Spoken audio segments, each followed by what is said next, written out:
I remember that I surrendered. I said I was gonna cry. And all of a sudden, it was just like, if you sit still and pay attention, God will speak to you. And he's speaking to me again. Yeah. And I'm so afraid.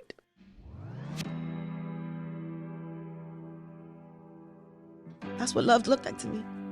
You don't leave somebody who has issues either. Like, I'm that girl. Like, I'm not leaving you when you're out on the floor. Like, so I'm gonna help you. But what I was helping him, I was killing me. I didn't know what it was until one day I'm scrolling through social media and somebody discussed something that happened to them and actually put a term behind it.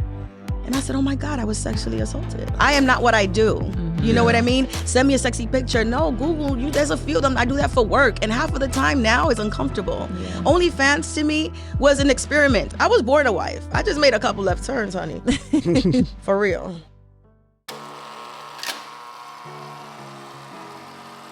Hey guys, welcome back to Real Love Scenario. Real Love Scenario. Sorry, I'm excited. Wow. That's me being excited. That's your excited. That's my excited. Sorry, right there. Sorry. Hi. Rhonda is really excited today, and she has a reason to be excited. Yes, because we have a special guest here. Mm-hmm. You know, I love the guest episodes. I love the guest episodes, I do. But this one in particular is. Yeah, close to the heart. Sweetheart. Sweetheart for sure. So y'all already saw the thumbnail and saw the title, but I'll introduce her anyway. Amazing TV personality, entrepreneur, author, and just an amazing human being. Yeah. We have sitting on the couch with us, Tahiry. Where's she at? Hi guys. Hello. Welcome. Thank you. I'm excited to be here. Good. We're excited to have you here. I'm really excited. Guys, fanning out. Stop. How has the visit been so far? I am up, guys. Last night, everything is just a blur. I've had a wonderful time. You guys have showed up and showed out. Yay. I'm surprised I made it out the bed. I was twisted this morning. You and me both, honestly. Yeah, we were all struggling, I think, this morning. A time was had last night. We had a lot of fun. I told both of them that, I always hear the stories of women going through things when they're talking to men out at bars and stuff like that. But last night I got to witness some stuff, and I was just like, wow, interesting. Yeah. Secondhand embarrassment is all I can say. And we gonna get into it a little bit. We really are. Oh, my dating debacles. But I want to take it back all the way. So I want to know first what your parents' marital status was. And then what's the greatest lesson about love that you learned from your parents? I wasn't ready. The heavy hitters. But I know y'all don't mess around when it comes to this love thing. So I'm on the couch.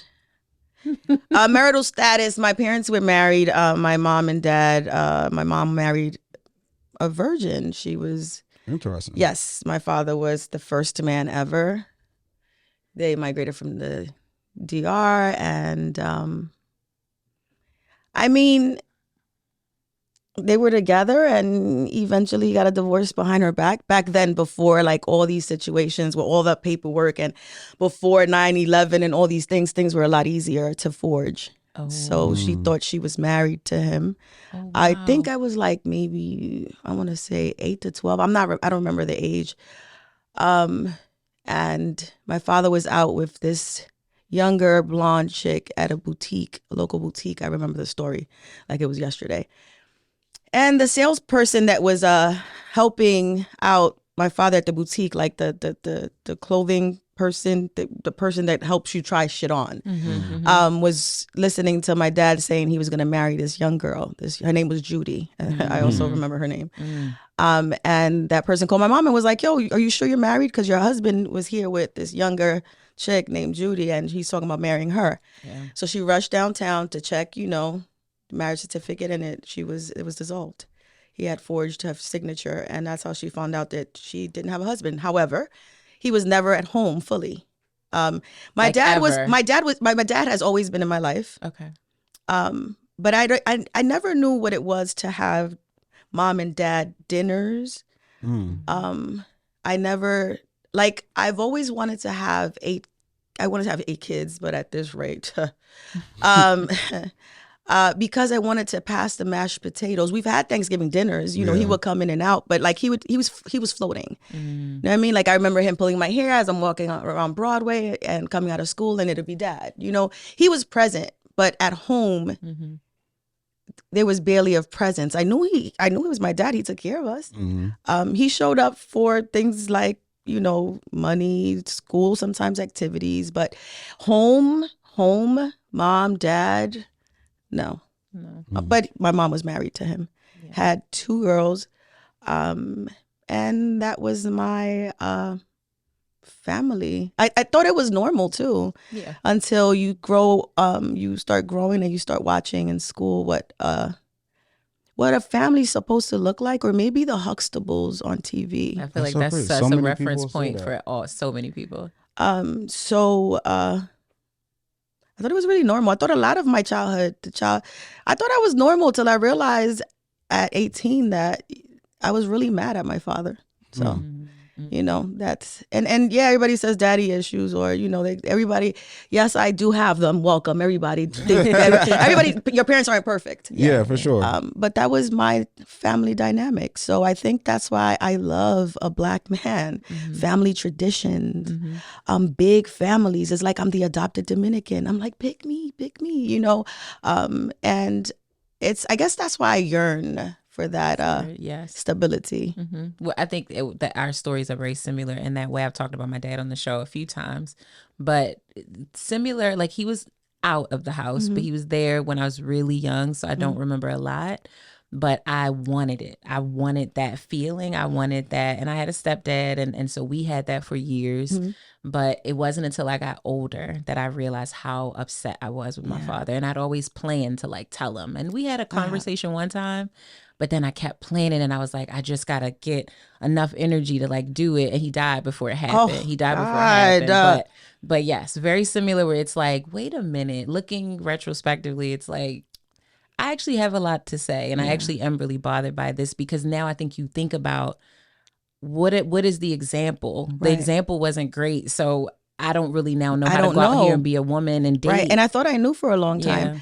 You know, for a long time I didn't say anything. One, because I thought it was normal, and then when I realized it wasn't, I felt like I would be hurting him by telling him how I felt, because you don't want to hurt those that you love. So for a long time I bottled it in. But I think it's showed up in my dating life, the debacle. So that was it. That was my that was my family dynamic. He was there. He did the best that he could. I've forgiven him. You know, as a child, you feel like your parents are your superheroes, and then you see them without a cape, and it's super disappointing. But I have a forgiving heart, so I've moved past that. But it shows up. It's very much manifested in everything I've become. How so? Well, just look at my life. Look at me in a thong. No, it shows up in my dating life. You know, it shows up in the way I've carried myself. I'm proud. I don't regret, because I wouldn't be who I am today if I didn't go through all the things. I had to go through all these things to be who I am, to have learned to become a better person for other people. But my dating life, me walking around, I'm such a this and I'm such a that, but then look at the people I've shared myself with. It doesn't, I wasn't feeling, I didn't know at the time I wasn't loving myself enough. It's that self-love that I feel wasn't taught in my house. You know, as women, we're nurturers. We are the backbone of a household. So early on, they teach you to give. You get married, you do all the right things. You cook and you clean, you take care of the kids, and you're giving and giving and giving, but nobody ever stops to say, why are these women raising messed up little girls? Is because we ourselves at an early age know who we are. So nobody ever stops to think that we need our cup to be filled so we can continue giving. So it's like it's a cycle of not having self-love as a woman, because we're just giving it away from an early age. And I was taught to ride or die, stick by your man, have those kids. You know, all these other things that, you know, they were embedded in me, and I did all the opposite. And so now I'm like the black sheep of I fought, let's just say that. I think I woke up one day and I was like, I'm not going to be that. Yeah. It's always so interesting. Like, we always hear about like being in family dynamics where the dad isn't around, and that's always like, oh, that's the worst possible thing if the dad isn't there and the mom is raising the child on their own. But a lot of people don't dig into the dynamics of if they do stay together or are together, but it's not healthy inside of the home, toxicity. Right? And how have the same impact. You can have the same, or because even we worse pick it impact. up as kids. Kids absorb and observe very early, and those early years are really important, and that's really what molds you. And that could be a problem too. I'm really big on do what you need to do for you. I had a friend, I'm not going to say who he is, but he was going through it back and forth, and I gave him a book. I was like, read this to your kids, mommy and dad, because I mean, you have to figure out what works. And not be selfish. Well, no, you have to be selfish, but understand and be clear, because we pick all that up and we continue. That's the legacy that my parents left me behind, where I thought that was normal. I love so strong, but I didn't really realize what love was till the other day. You know what I mean? So when your mom found out that she was divorced, even though they were legally divorced, was she still kind of clinging to your dad? Like there was still a relationship, even though it was an actual legal separation? Well, the relationship was the way I just described it. You know, she thought she was married, but he never lived at home. He was dealing drugs. Again, all these things, my father's fine with me discussing them because I have spoken to him. I had the chance to, and I feel bad sometimes when I lash out like, cousin, yo, the man I choose, or, just certain things. But he's also apologized. But my mom, yes, I believe that the relationship went on and off. It was an unhealthy one. You know what I mean? And I feel really bad about the way my mom's been loved. I think she deserved so much better. And then you go back to the history where my father and my mom and how they were raised, and then you understand some more about why they, why they show up the way they do. Right. So then when you start to understand, one, you're mad, but you have to go through the phases of trying to understand, if you care about that person, where they come from and why. So I've been able to look back and see. I feel my mom remarried, but she kept making the same choices.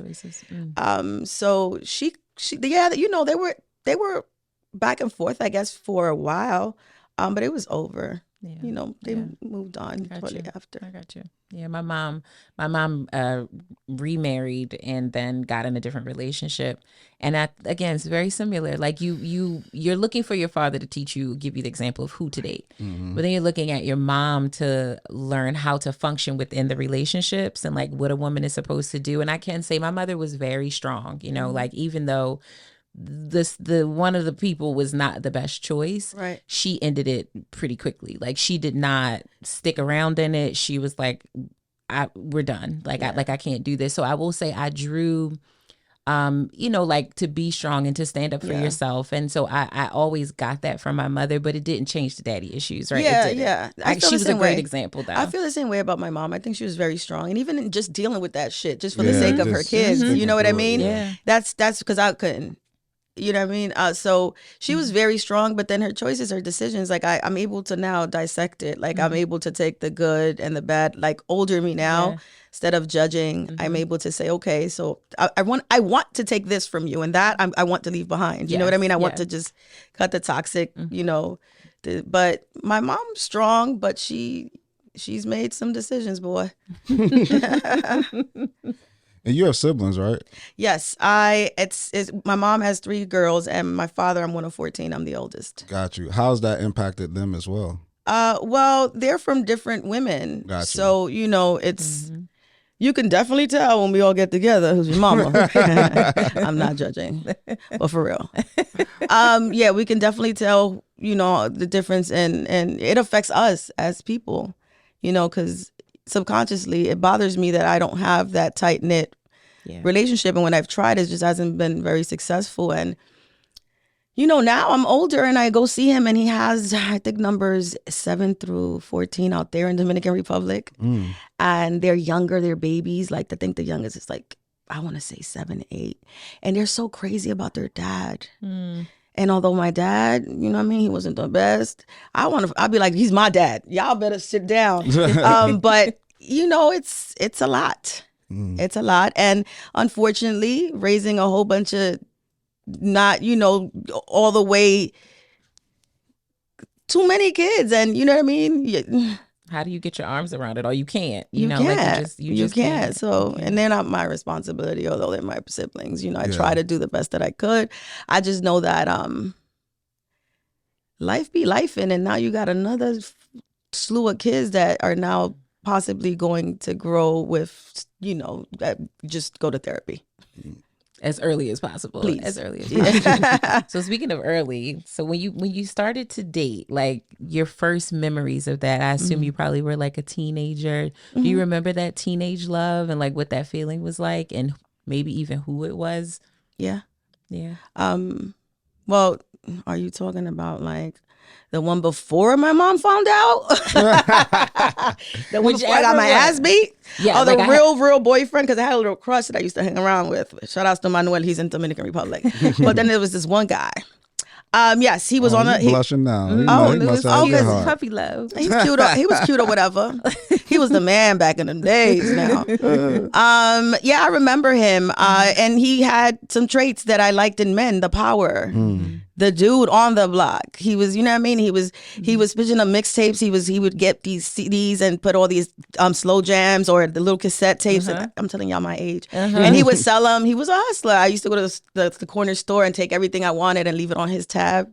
That was my man. I was the first girls with the Jordans. We weren't even having sex either. We were waiting for marriage. Oh, okay. Oh. Yeah. Thought he was gonna be the one. Yes. How old were y'all? We were, I believe I want to say I started dating him at 15, 16. My mama tried to bust my ass for it. And then she kept coming from work and seeing me outside with him. And she would hit, what are you doing? Like, didn't want me to have a boyfriend. You can't. And then every time, and I rebelled. And every time she would come down the block, I'd be outside with him like this. You're going to have to kill me because this is my man. It's my man. Yeah, my man. And we dated from 15 to like, I want to say 17. Yeah, 17, 18 maybe. Never had sex. We were waiting, and it just never happened. I broke up with him. But it was a cute. What did he do? Well, he was cheating because I wasn't giving it up. So he was sleeping with other girls on the block. So I was busy beefing. Let's reverse that. She said we were waiting for marriage. You. Oh yeah, you were waiting for marriage. See, I'm such an idiot. You was not. That's how I felt. Oh, that's because I tapped into back then. But smarter than me now knows that he was smashing everybody that was like that didn't have that mama didn't care if there was because I couldn't. God forbid. Yeah. My mama found out I was having sex now. I don't think I'd have been sitting here on this couch. So I was holding it tight and keeping it right for my man. And he was sleeping with Jennifer. I could give you man names. All I know is that I fought a couple of them outside on the block. I was on the block on top of the, You won? Of course. I won. And so that was my first boyfriend ever. Shout outs to Lewis. Did your mom or parents at all, would you be in Dominican and everything? Did they say we want you to date this type of man or this ethnicity or this race? They did? My mom never. My mom says, you like it, I love it. Okay. My dad, the same. Very cool people. My grandmother now, who's 88. Woo, Lord. We heard a little bit about grandma last night. Very much, well, let's just say, just to keep it light on my grandma, who I love to death, she would look at me and say, you have to refine your race. Like, you can't date men darker than you. You have to, because you're beautiful, but, you know what I mean? Not that beautiful. Like, your hair, like, it's kind of, you know what I mean? Because my grandma is really light-skinned, dead hair. You know what I mean? Like, she looks a bit Asian sometimes.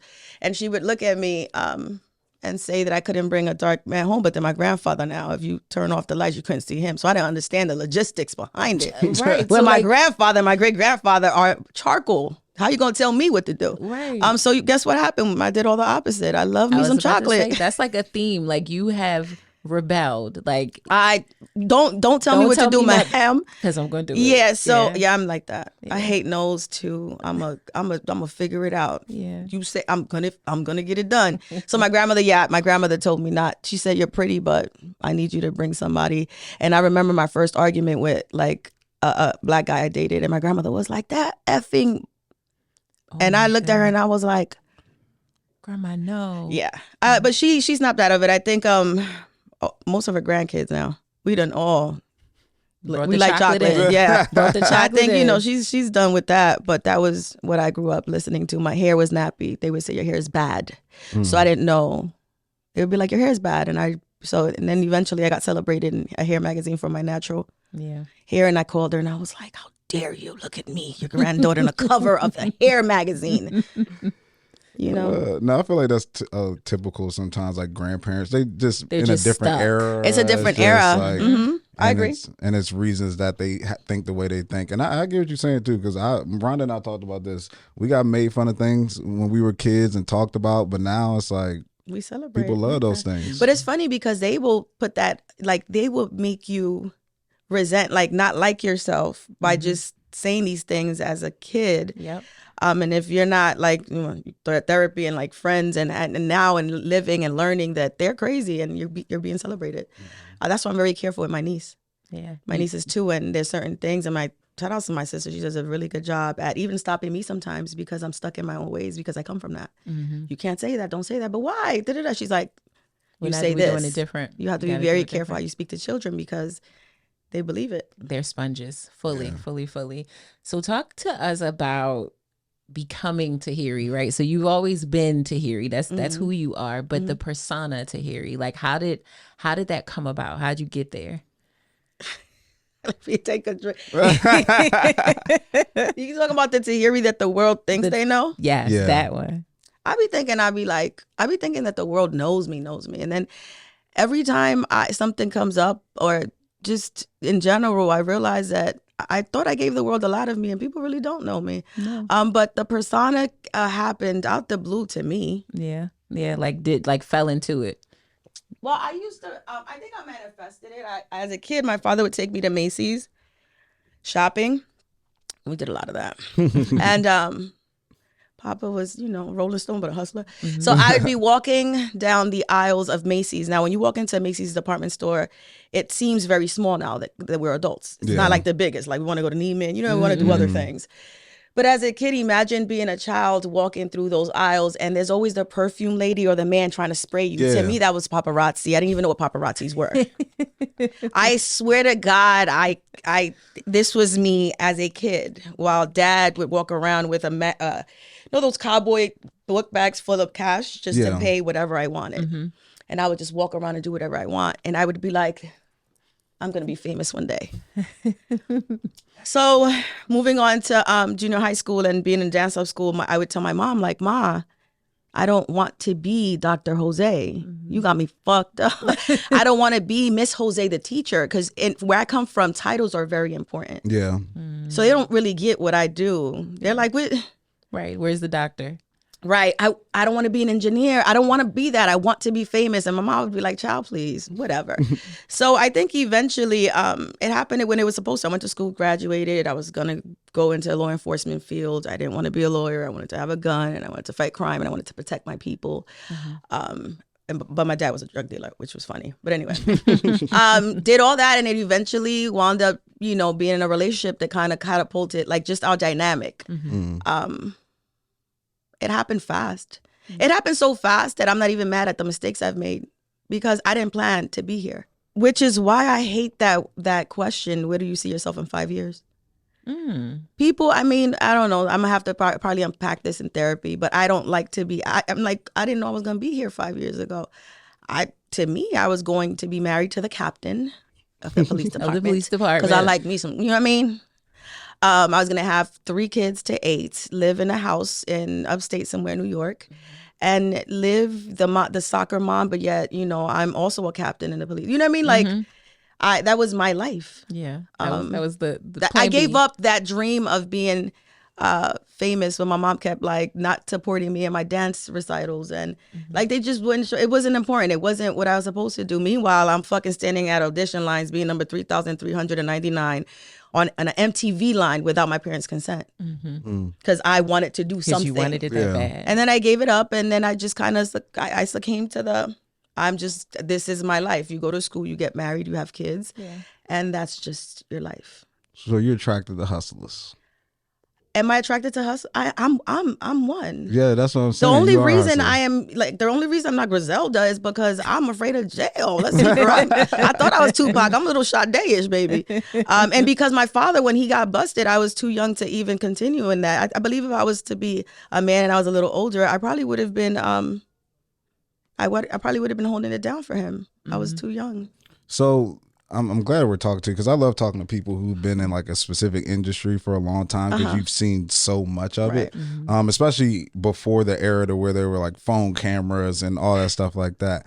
But you being the hustler that you are, and you know, being a woman in this entertainment industry, especially how things were early on, where I feel like now there's a better culture of like calling stuff out, but back then it seemed like it was more like a lot of stuff flew back then. Like, how did you manage getting the bag and hustling, but not jeopardizing and compromising like yourself in that type of industry? Well, I've always hustled. Like before making money an hour, I was making that a day at work, waiting tables and bartending. I've always been very expressive. I think I give a no nonsense attitude. I'm confrontational, working on that though. I just give off that don't play I'm with not me. the one. Yeah. Even in relationships, which is why probably men are scared, but I don't mean that. I've just had to feel like I've had to fight my whole life. I've always been on survival mode, and I hate that about me. I think that a lot of the things that are not acceptable today, they weren't acceptable then, but we didn't know any better. A lot of them. I think a lot of the things that women have had to do in this industry, because I've had experiences that have broken my heart in it. I think certain women felt like they needed to do that because they needed to survive. Yeah. And I remember I went through a situation that I didn't know that I had been violated. It felt wrong by somebody in the industry. But I didn't know what it was until one day I'm scrolling through social media and somebody discussed something that happened to them and actually put a term behind it. And I said, oh my God, I was sexually assaulted. You know what I mean? Like, I didn't know. As a kid, they tell you if somebody touches you and it feels wrong, or don't speak to strangers. Sometimes these people aren't your strangers, though. It'd be the people right next to you that you trust. I knew I was violated as a woman, but I didn't really. I threw him out the house. Yeah. I screamed. I was angry. But it ways wasn't until feels later that I normal. was like, I was really like. So a lot of these things were like not having the knowledge, it comes from home, honestly. Like, we're all out here, but it comes from that roof over your head. A lot of not having the education behind it, and also the surviving, the mouths you have to feed, the responsibility, the jobs that you need. And a lot of time men took advantage of that. I mean, we clearly see it now. The grooming, a lot of people are out here that need that mental health, you know what I mean? People, we weren't talking about that back then. Where I come from, if you were a little off, then you were crazy. Oh, you crazy. Or going to therapy is a taboo. Only people that are crazy go to therapy where I come from. And hold this Hennessy bottle. You got a problem? Drink. Go ahead, numb it up, baby. Yeah. You know what I mean? Yeah. So in this game, I've been through some things that I used to hear about. I never thought it would be me. Yeah. And then experiencing them I've gotten deals that then a man will just give me that rub on my knee, and because I look at him like, no, like don't. Or I'll tell him out loud, my deal is off the table. A little later on. Or not even, with lawyers get involved and, oh, such and such changed his mind. I remember going through that the first time. It was heartbreaking because I was in my zone and that person interrupted me trying to help. I can name you times. Now you know what I've caught myself doing, which I have to change.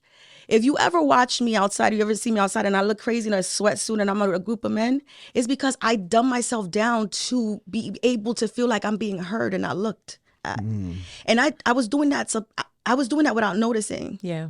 I would just pull up in a sweatsuit to a meeting, look like I just rolled out of bed, because I want you to take away from whatever it is that you think I am and listen to what I have to say.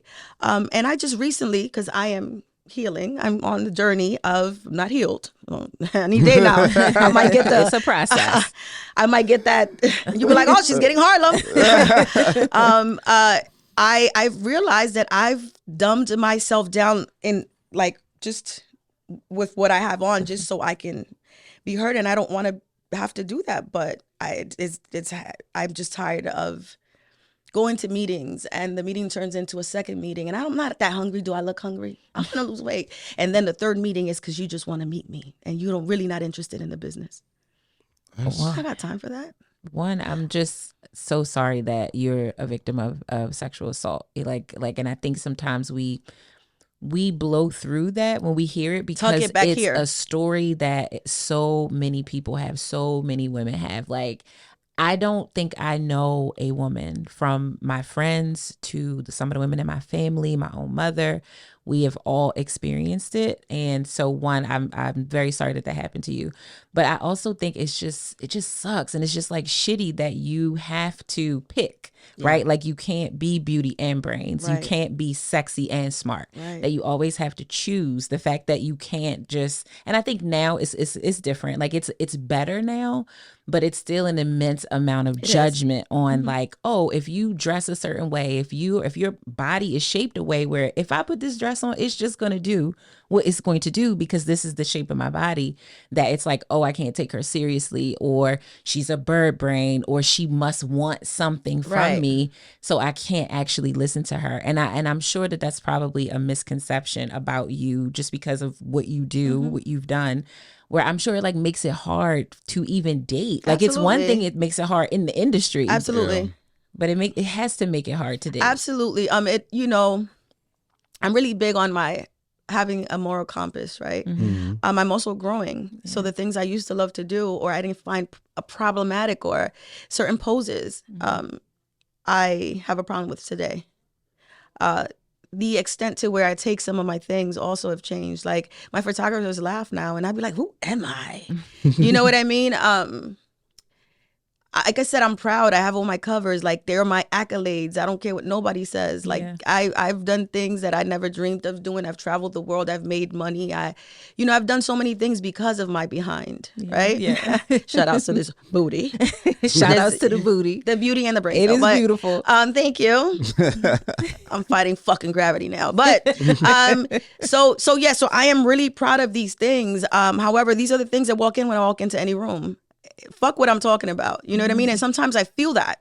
I don't know if it's me being, self-conscious about it, but when I meet a new man, like when I meet a gentleman, and even if he's an athlete or whatever, and he's used to these type of women, we're not all the same. I am not what I do. You know what I mean? Send me a sexy picture. No, Google, there's a field. I do that for work. And half of the time now it's uncomfortable. OnlyFans to me was an experiment that happened. I said I wasn't going to bring this up. We talked about it yesterday. I was going to talk about it. But no, because... Well, you go ahead then, Dre. Ask me the questions. Well, first, I'm going to ask you this. You told me yesterday that you hate OnlyFans. I love OnlyFans. What do you mean? I love OnlyFans. I listen, continue. I'll let you speak. Well, am I right in saying that? Or, it's a love-hate relationship, I guess we could say? Shit. It's a love-hate relationship. Love-hate relationship. I don't know if you are okay with sharing how much you make on OnlyFans. I make a decent amount of money. A decent amount of money. Shout out to the IRS. Very smart move right there. I got some brains. I told you I didn't. It ain't just butt cheeks. No, but I wonder how that factors into dating for you, because there is this stigma around OnlyFans. And well, the stigma is that OnlyFans was intended to do what it's doing now, but it took its course, and during the pandemic, everybody got on and started doing wild shit. I'm not wild, but it has a bad stigma. It started as an experiment, if I could say how it started. Like, it was during the pandemic. I was home with my mama. Everybody else got a boyfriend, a husband, and shit. So I grabbed my mama. I said, we gonna, you know what I mean? We gonna do this together. Yeah. So we're in the house, and I get this call, and I see that Safari and Erica have had started their OnlyFans, and at the time we were all on the show, and we were kicking it, and Safari was like, do it, sis, do it. I know you haven't released pictures. I was like, nah, I've retired. Like, I don't feel comfortable. Like, I do, my pictures are sexy on social media. The days that I post like that, I'm feeling brave. Trust me. It's weird. Like, I'm changing. Yeah. Make it stop. I want to be naked. But I don't know what's happening. I'm evolving. I have this inner battle happening right now where I'm not where I used to be, but I don't know where I'm going. So becoming who I'm becoming is uncomfortable. But it's growth. That's the space, exactly right? So they say. I Googled half of my symptoms, people. So OnlyFans started as an experiment. I had unreleased pictures, had this magazine I was putting out in jails. It never happened. China, they didn't, the shipment was late for the inmates when I was feeling daring. I got all those pictures like this for them inmates, right? So fast forward to having these unreleased pictures, I decide to experiment. Boy, my mama was like, what keeps going cling, cling, cling, cling, cling, cling, cling, cling. Running and then it up. she catches me in the living room with a pair of red bottoms like this. And she was like, girl, all that cellulite. I said, Ma, you are messing with my motherfucking self-esteem. I'm shooting for this app right now that keeps going cling, cling, cling, cling, cling, cling, right? So that's how it started. And so it's lucrative. Again, I am not the girl that you're going to catch with a Henny bottle up her. Yeah. You know what I mean? I am not that. If you're my fan, you know who I am. If you follow me, thank you. If you cut the check, thank you. You know what you're gonna get. Yeah. I was shooting these pictures for magazines that don't pay you, and I was shooting them for social media that's free. Yeah. So why not make some money? Yeah. Why not? But if you had a man that came to you and said, I want to take you serious, I don't want you to do that anymore. Cut the check. Let's help. Let's empower each other. I'm fine. I can't wait to wear clothes for real. Supplement that income. So, I feel like now, where I am in life, I want to say, hi, my name is Tahiry. I got an OnlyFans. Do you like that or not? Can we date? What's your favorite color? Oh, I'm 14, yes. I got, trauma. I didn't know I did, but I'm going to therapy. I got OnlyFans. It pays the bills. Yeah. In between auditioning and trying to figure out what's next for Tahiry, I got OnlyFans. But I show the same thing that you're attracted to, the shit that you DM'd me. You know what I mean? But I have... My ex-boyfriend didn't care. Actually, he took pictures for me. Right. Love that. Yeah. That was like bonding. I was like, pimp this. No, I'm joking. But really, I felt like I could be myself around him. And what happens when you're in a relationship, and I don't know if men know that, if the person is for you, she'll start to kind of respect. There's certain things she would no longer do. You don't even have to ask me. Yeah. If the right man comes along and I feel like it's time to clean it up, baby, I am cleaning it up for you. But it does feel uncomfortable. I had another guy who I was kind of seeing, and he kept asking me for pictures. But I'm not going to send you. What if I want, well, I can't run for councilman now because I'm in thongs everywhere. But what if he wanted me to send him pictures and I'm not that girl. But he can't believe that because that's what you do. He then finds out I have an OnlyFans and he done cursed me out. Right, exactly. I can't believe. And I'm like, why is this man tripping? He's so fine. What you tripping for, baby? He's like, I was like, first of all, I didn't hide it from you. Second of all, if you was paying attention, is the link of my bio. The link of my bio. You will not be disappointed now. And third, like, I didn't know that was a thing. Yo, well, you don't send me, you send me dry shit. I was like, then that's just what it is. In order for me to be able to be that sexual with you, I need a bond. I need a connection. Yeah. Me connecting with the camera, nobody's touching me. There's no connection whatsoever. The only connection I'm having is a disconnect now that I don't want to keep doing it. That I want to post these pictures because I want to. I want to remind y'all that I'm beautiful. I want to do it for my birthday. I don't want to.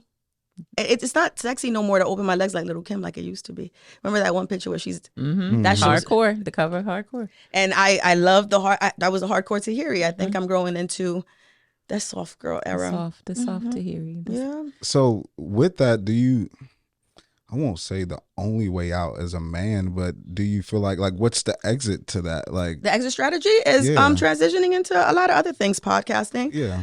Oversaturated market, but the best stick around. Yes, they do. The real will prevail. Yes, they will. Yes, they will. So, shout out to you guys. You're here forever. But yeah, podcasting, acting, investments. Yeah, entrepreneurship is big. I've always gone against the grain. If you guys got a 9 to 5, I want to be there at 5 to 9. Like I'm always doing something different.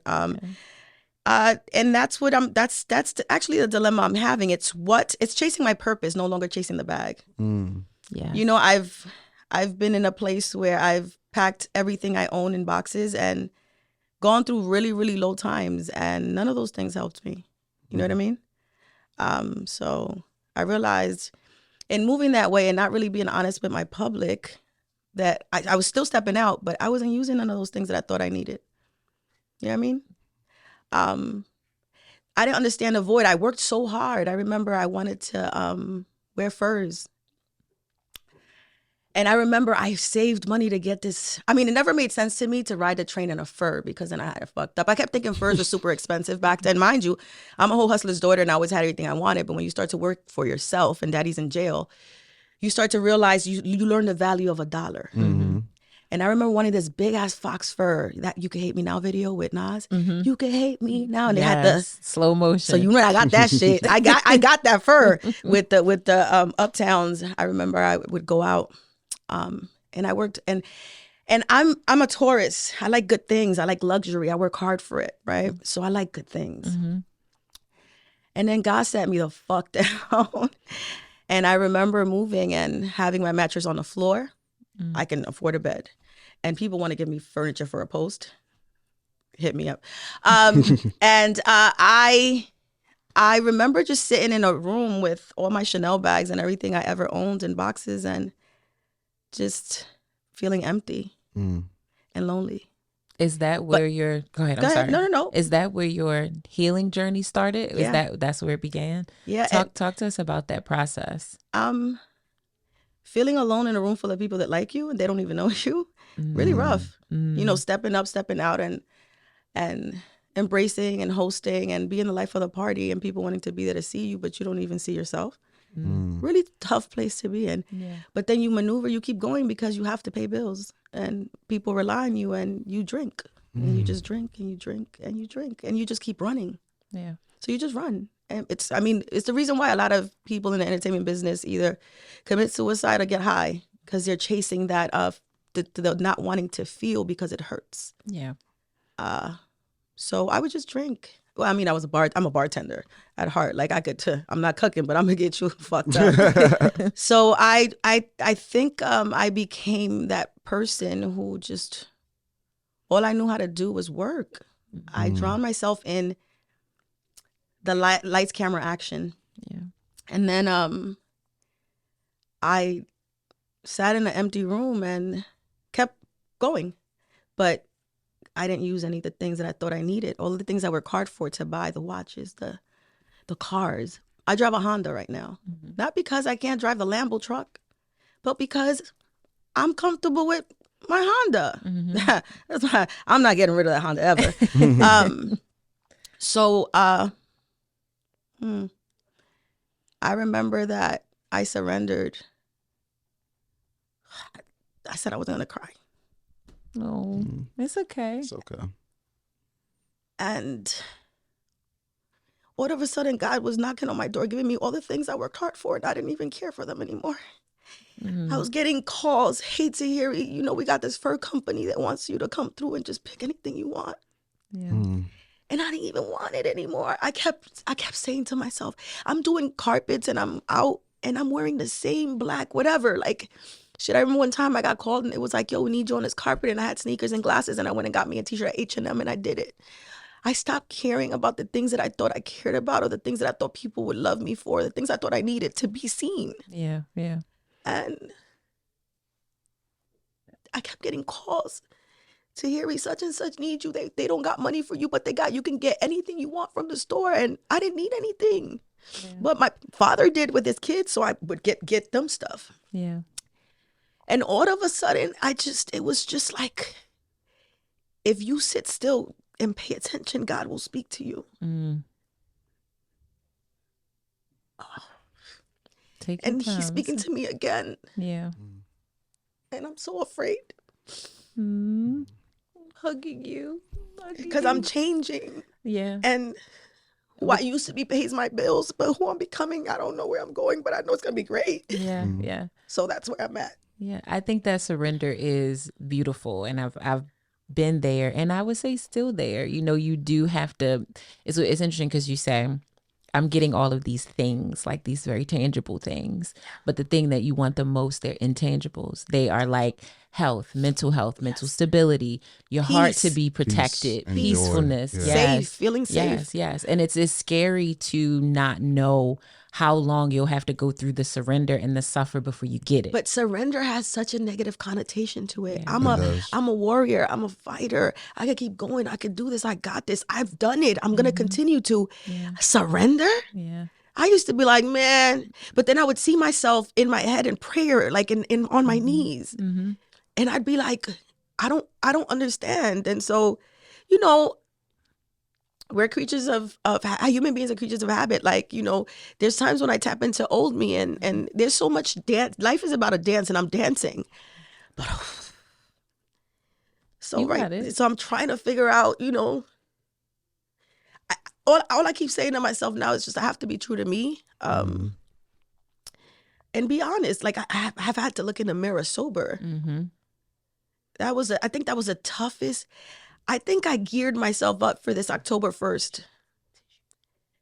I said I wasn't gonna cry, but October 1st, it was a Sunday, I remember, this year, and I just said, am I ready to look in the mirror for real?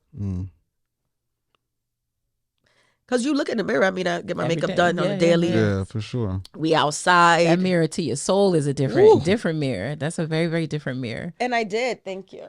I did. And I'm still in the process. But becoming Tahiry happened so fast. And still, I've been lying. Because I can get on social media and talk about these things, and I just don't. And I think I don't because of the noise that comes in the mix of my journey. I don't think I need a whole bunch of people. Like I've chosen, although I know that my platform is supposed to, I keep running from having all these speaking engagements. And I get called for them a lot. Yeah. I know my job that is my purpose. I keep acting like I don't know what it is. I've been chasing the bag for so long. Yeah. Let me tell you something. God will throw me a bag. Well, he'll throw me half of a loaf. And I'm like, bruh. So I finally realized that this whole time I've been chasing a bag because I feel like I have to feed myself, or I'm not taking shit from a man because he's paying it. I don't care what you got.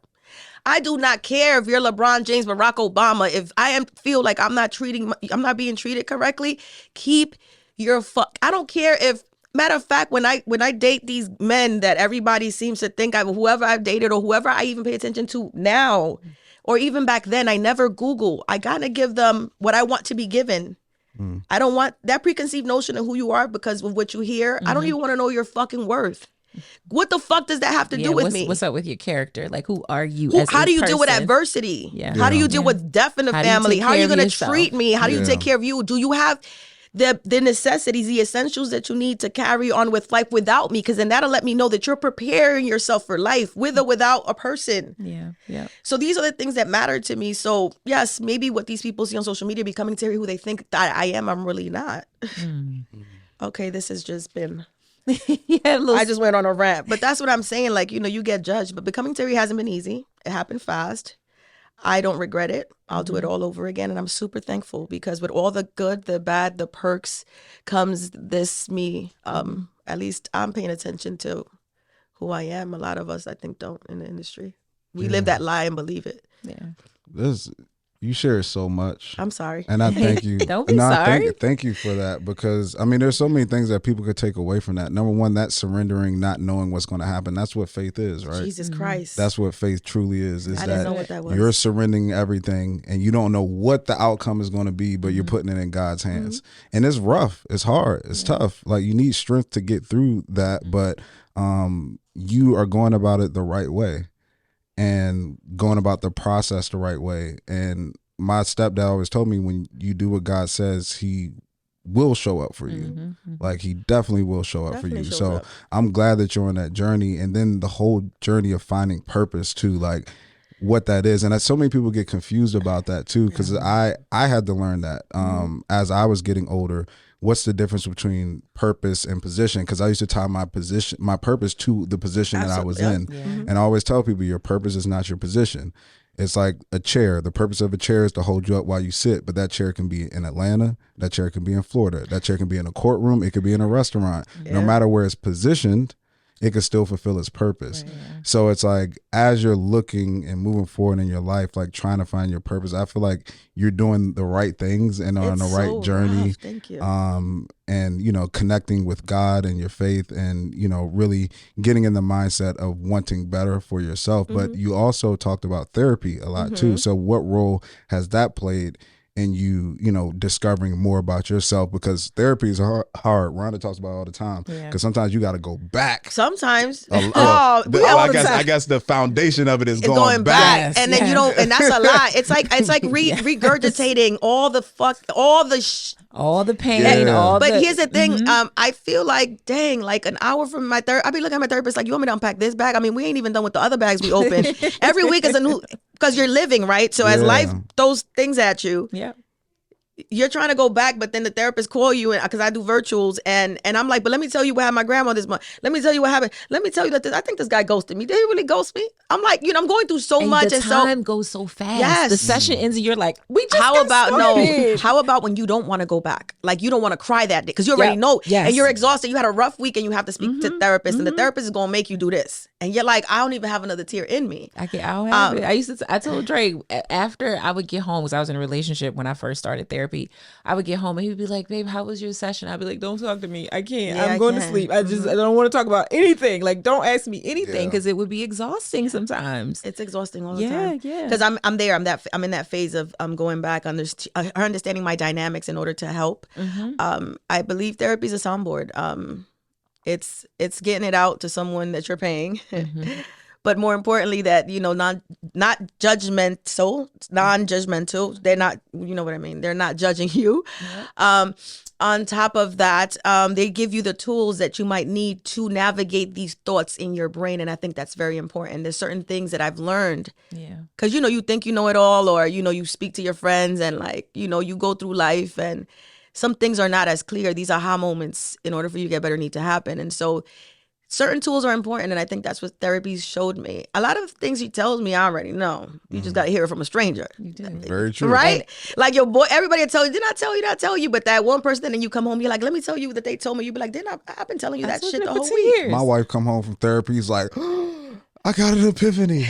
And I'm like, I've been telling you this for like 6 months. It's like, well, you didn't frame it right. I framed it right. You just don't want to listen to me. Which you need that unbiased opinion, though. And the tools, the tools, you identify the steps. Yeah. Some steps help you. I'm confrontational because I've unfortunately, I've had to just always stand up for myself. And even now when there's no war, I'm like, yeah, who won it? And I don't want to live like that anymore. So, we have those type of conversations. I'm really a soft cookie, just in an aggressive outer tough shell, because I've been taken advantage of so many times by people. So, I try to be, I'm a lover. Yeah. So in giving so much, you forget sometimes that you need to be given as well. Mm-hmm. So you recently became an author. Yes. And you wrote I Got Me. What inspired your book? It's funny about I Got Me. I have a friend that tells me the reason why I'm single is because I always got me. And I'm putting that out in the universe. I'm like, she's like, Tahiry, you so I got me. That's why you single, because you got you. And I'm like, well, if I don't have me, who the fuck else is gonna have me? Yeah. I get both sides of the coin. Yeah, me too. Yeah. But I'm, and my father once told me, he was in jail too. He was on Rikers Island when I went to see him back then. He said to me, "Oh, you're such a crybaby, just like your dad." And I laughed. I was probably heartbroken by a boyfriend at the time. I'm always heartbroken. And he said to me, "Tahiry, let me explain something to you." And I never forgot this. Shit that you've heard before. He's like, in order for you to be happy, you have to, it comes from within. You can't expect somebody else to make you happy, right? Mm-hmm. Now I was like, what do you know? I'm out of here. And it's true. So I realized that it's self-love, it's inner work. And that's I Got Me was created by that moment of sitting in that room with all my things in boxes, and still going out there and grinding and understanding that some journeys are to be walked alone. Nobody at that moment. There's actually I'd probably be doing somebody a disservice if I was in a relationship. Yes, you can heal while being in a relationship, but the person has to understand, and you guys have to kind of communicate and support that process. Yeah. Right. So I Got Me. That's how I was created. I used to always hashtag it. I felt alone a lot in the world, even in relationships, my whole life. And I've always felt like if something was to happen to me, I'd be fucked, right? Although I know my mom would come and wipe my butt. You know what I mean? All the basic shit, the great shit. Thank you, Mom. All the good shit. God forgive me. But you know what I mean? Like if tomorrow I couldn't do certain things, like I'd be fucked because I've always been the strong friend. The friend that people forget to call and ask to see if she's okay. Yeah.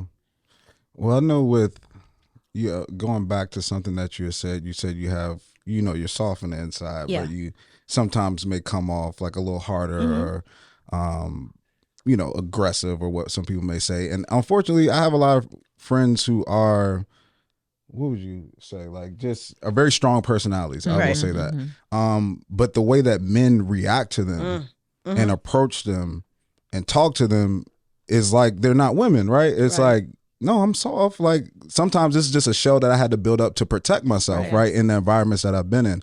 So I'm asking you that because I know you talked about like different domestic violence things. I know that you experienced it publicly, which is horrible. And I'm sorry that you experienced that.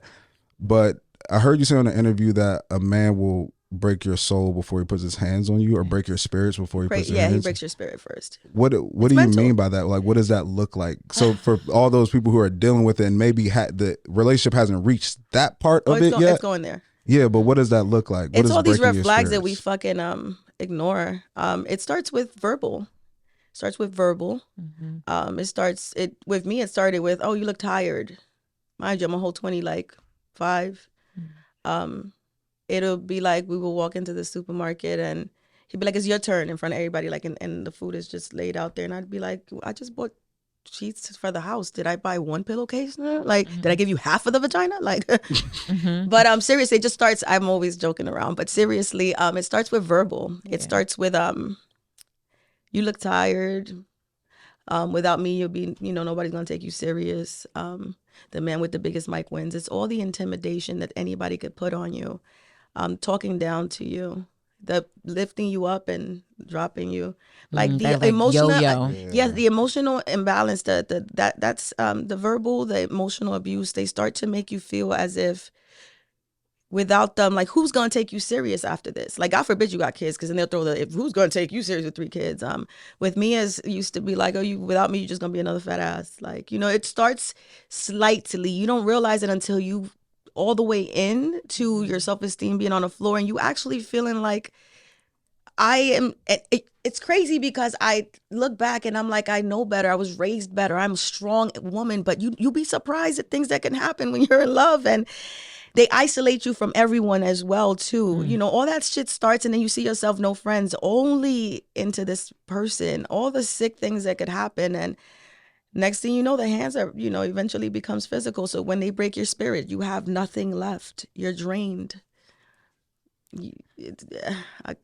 No, I you said in the interview too that these interviews. No, you said in the interview too, which I think follows up with this, that a man can only do what you allow him to do. Yes. So I know that a lot of men wonder, and especially I have homegirls. How did you stay? How does that, like, why do you allow that person to do that to you? And why do you stay through that? Man, everybody has me. Let me just speak from my experience. I was afraid. Afraid of it's what? It's the fear. It's the fear. It's the noise. I was in the public eye already. You know what I mean? It's the threats that people didn't see. It's the, like, fearing for your safety. Yeah. It's the it's also the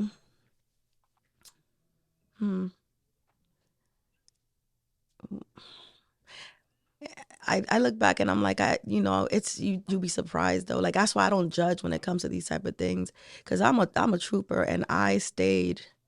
I remember that there were times when he would like raise his voice and I would jump, and that's when I knew it was time to go. So I started packing my things. Even if he wasn't raising it at you. Yeah. Just as right. And if he like got in trouble, like let's say the cops picked him up for child support, and if I didn't rush fast enough, I would feel like I would probably get in trouble. Like, it started to become that. But I'm in therapy for stuff like this. Honestly, because I can't give you an answer except for I was broken. I was broken, and I was afraid. Yeah. And at some point I believed that maybe I wasn't worthy. That's exactly what I was like. It's The verbal self-love. breaking. Wasn't worthy of something better than that. Just worthy in general. Like they break your spirit. It starts with the tongue. And imagine being there. It was, I remember leaving and falling asleep on a couch, and I was alone in my apartment after I left, and I was at peace. Like I had never felt, it was just like a weight had been lifted when I walked out. It wasn't an easy walk either. And then even now, like to this day, like stories, my name isn't mentioned, but it's kind of like, man, like when are we gonna just, like when are we gonna, like you, like come on, like just can I breathe? And it's been a long time. So I was broken. It's the only answer I can give you. I was broken, and I can't believe, I'm still broken, but I cannot believe that I tolerated that, which is why I say to you that a woman will tell you how she feels about herself by the people she surrounds herself with. I really thought I was doing a good job at this thing called life. I really thought I was the best girlfriend ever. And I look back and I was like, I didn't, because now I know what it is to look in the mirror and say, you know what, you're actually pretty cool, sober and all. And I didn't have an alcohol problem. I say it because we just have fun social, and you just drink, go to sleep, wake up. Oh, I'm single again. Oh shit, no kids. Okay, fuck this. Drink. I'm like living my life. And I look back and I really love. That's what it looked like to me. Yeah. That's what love looked like to me. Yeah. You don't leave somebody who has issues either. Like I'm that girl. Like I'm not leaving you when you're out on the floor. Like, so I'm going to help you. But what I was helping him, I was killing me. So I had to make a decision. So that's why I stayed. Because I was feeling for a person that clearly, I tell my friends that all the time when they have issues with their men. If he doesn't take care of him, what makes you think that he's going to take care of you? But I was a rider. I'm a rider. This is my man. Fine, he's doing all this because he's got issues. We're going to fix those issues. I can't fix his issues. Yeah, that cycle of abuse is so painful, like so painful. And that's what I was going to say earlier. You literally said it. You actually start to believe what they say. You believe that you're not going to be great. You believe that you're just another fat ass. You believe that if you do get away, especially in entertainment, that there will be some sort of blackballing, that you won't get access. And who wants to wake up things? and be a fucking topic of conversation? Yeah. It is like it was sick to my my nervous system. Which is why I respect people's anonymity. If I'm on a date and I don't really feel like posting them, I would probably ask them, can I post? Like an idiot. Hi, I'm at your game. Can I post? I mean, people already saw me, but because I don't want to, like, that shit that comes with that noise is cool. But imagine getting up and you being dragged through everything, and you're just getting up to go to work, or you have a shoot, or you have to go see your grandma or whatever. And you're just being dragged, and people will believe you because that's what people do. Nobody wants to believe truth. Everybody, the insane, the lies are a lot more entertaining. You know what I mean? And then it's like I have to fight me because I want to get better. I have to go to therapy and rehash this bullshit. I have to possibly be in another relationship because I deserve love too, but then find somebody who can deal with my little tiny Chanel bags that I got full of all this drama. And then on top of that, I gotta fight you in the public eye. Fuck me. Literally, it's been 7 months. I'm kind of going through the celibacy shit too. Like at the end of the day, like a girl could like, I'm tired of fighting. Yeah. I don't want to fight. People say, why did it take you so long? Even when I go through whatever I go through in the public eye. Why? I'm tired. I'm so tired. I'm actually double thinking my career choices. I don't want to fight y'all. I just want to fucking breathe. Peace. You want peace. I want to be loved. I want to be held. I want to be comfortable somewhere. Remember what I asked you yesterday? Yes, and I don't have the answer. What did you ask her? It's a secret. We can't know. You know what, Dre? Me and all how many thousands of people are watching this. I said I wasn't gonna cry, but I'm a crybaby. So, and I wear my heart on my sleeve. What? Tell her what you asked me. Yeah, I'm like. Well, I'll break. It wasn't anything that deep. It was just more like I asked her what I asked you, what men have you ever been with a man who's truly handled you with care?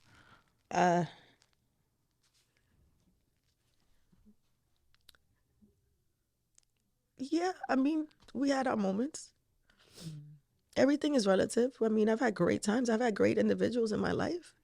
I've probably fucked it up because I might not see a good thing when it's coming. I saw something on Instagram that said, dang, by the time my right person comes, I might be the wrong person. I told you that I felt like an expensive car that keeps hitting potholes that eventually caught a flat. And I hope I don't have this flat, but I'm feeling flat. You know, I don't know if I have space for another heartbreak. And that includes my dad. So I'm working through it. And I want to do this alone. I mean, if God sends me somebody, then great. But I'm having a hard time engaging with the opposite sex. You know what I mean? Like, because I have so much truth in me and I want somebody to love me as I come. Yeah. And people lie now. And you have to lie. Like, it's like, and I don't have time for the representative. Yeah. Hey, it's me. You like me. You take me. Like, what's up? Like, what are we doing? Yeah. Yeah. Well, I want to encourage you because it's beautiful to go on this journey, even though it doesn't always feel beautiful. It feels very hard. It feels icky. But I want you to be encouraged because when you do the work, whatever the work is, whether that's you're trying to figure out how to repivot your how you earn income, you're trying to figure out how to be accountable and grow and be a better woman. I believe that when you do what you are really supposed to do and you're doing the surrendering, God is going to bless you. It's just a matter of time. And I know even in my process of like wanting marriage and wanting love, you grow very exhausted and you feel like, why can't I have it now? Like I want it now. I do not want to wait anymore. But I've repositioned that prayer to God to say, if I have to wait, I'll wait for what's right. I'll wait for what you have for me. You know what I tell If that's 5 or 10 years, I'll wait. Girl, I'll wait. I look at God. I'm like, what kind of watch you got on? Did it stop? Because these expensive watches will stop it. Because let's recalibrate that motherfucker. Because like you said, you can't do another heartbreak, right? So if you rush it because you're trying to put it on your timeline, now you're just dealing with heartbreaks. But what do you do then? Because I understand that and that's logic. Yeah. But you know what I mean? This and this, you know what I mean? And this, you want it. So in trusting and surrendering, I'm celibate, right? Yeah. Although I thought it was going to happen last week, but anyway, part 2, maybe not. He doesn't know all these things. Yeah. Maybe he'll look, and I'm still like, to some men, I might be a lot. You know, with everything I come with. There's a lot of good in this too, though. But like in waiting, right, for God to send you this magical man who's not perfect, but he's perfect for you. Yeah. You can't close yourself in. So you're going to go through these trials and tribulations and these heartbreaks and these bumps on the road. You know what I mean? And these are the things that I'm just tired. You tired of doing it? Yeah. I'm tired. I really will. I'm turning, I see chocolate, I'm like, I see white chocolate, I'm like, I'm good. I'm like, and then what do you do? Then you become this person that's on aisle 9 buying cat food.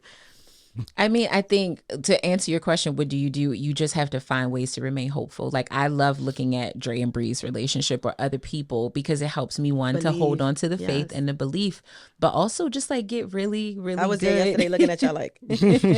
Get really good at like getting into other things that I like to do. Nothing will replace that particular thing, right? The husband and that feeling of that is that your friends cannot supplement that. Absolutely. Hobbies can't supplement that. But what I think it helps to do is like, it takes the pressure off of it because you can't control it. Yourself. That's when you start to relearn yourself. It's like as kids you learn and you have to relearn, and then it's learn to unlearn to relearn. Yeah. So in that process of all that in between, me trying to, you know what I mean, date and all that. Yes, that's what I'm doing now. It's doing the work.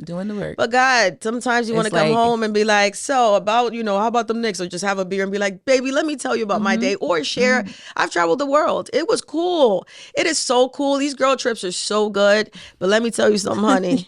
After 2 days, I don't want to see y'all. I want my man to come through. Like I want to build. I want to have pictures. I want to look back and be like, remember when I was like a size 2? Shit, I'm a size 16. Nah, I don't. But you know what I mean? Like you want to have history with someone and not just at one person. I was born a wife. I just made a couple left turns, honey. For real. I love that. I was born a wife. And you are one. It's just a matter of time. It's as the Bible says, a man who finds a wife, that means you're already a wife. You're already a wife. So that is gonna happen. I believe it, and I'm inspired by how committed you are to it and how serious you're taking it. And that's what the tears are all about. It's that I you have a choice. Yeah, well, there you go. That's what Life, I'm saying. You go wait, baby. I'm just paying attention. We can hang out too. You know, we'll pass some of the time by hanging out. And I think, like Rhonda said, I think you're on the right track for sure. Because even before I met Bree, we were both on our individual healing journeys. And for me, it was a certain level of intentionality that I decided to move with when it came to finding a wife. Rhonda knew me before I met Bree, and she wouldn't describe me. When I told her I was waiting for marriage, she was like, "That will never work." Nope, never will work. But it was about being intentional and surrendering to God and say, like, anytime I did things the way God said to do it, it turned out better for me in my life. And then at the same time, my wife was on her healing journey. But that's why it pains me just, when I asked you that question yesterday, because I know that when I met my wife, although she wasn't where she ultimately is now and wanted to be, that I handled her with care. And I was like, I feel like nobody has truly loved you. I would probably this way. run.